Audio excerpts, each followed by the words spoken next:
welcome back to another edition of Running with James. If you're new to the channel, please take a moment to like and subscribe, and don't forget to hit that notification bell to learn all things running with James. Today, we give you our full review of the Nike Zegama ZoomX. As usual, we'll start with the upper, we'll go into the midsole and the outsole, and everything in between. And by the end of this video, you'll know if this is something you just have to have.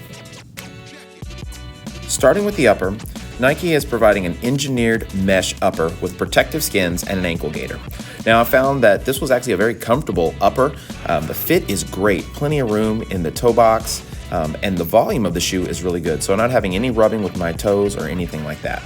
It has a traditional lacing system that attaches to this one-piece upper. Now, I think the thing I like most about the fit of this shoe is because it's a one-piece upper. It provides a built-in ankle gaiter, so that helps lock your heel down a little bit better, and then keep debris, rocks, all that type of stuff from getting inside the shoe. So it just makes for a really comfortable fit around your ankle, in the toe box, and you can really lock this thing down. So whether you're running long miles or you're trying to pick up the pace, I feel like you can really get it done. Now, we all know that the foam is really the make or break for any shoe. And what got me really excited is that this is a trail shoe with the famous ZoomX foam, probably one of my favorite foams of all shoes.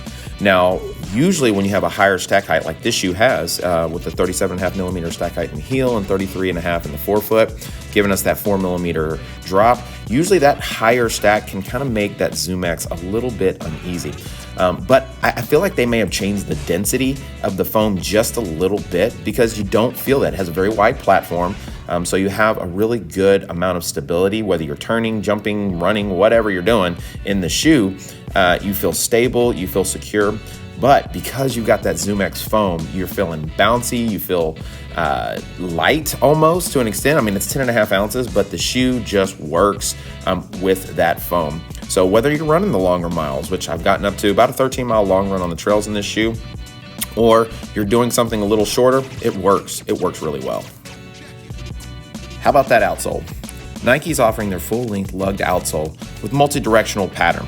Now, I will say that Nike is not really known for their outsoles when it comes to their trail shoes. It's usually the thing that they struggle with the most. But with their 4 millimeter depth lugs, I found that for the most part, this thing actually gripped really, really well. Rock, gravel, even some wet terrains, it was doing pretty good. The only part pretty much that it struggled on for me was when we got into really muddy type of situations.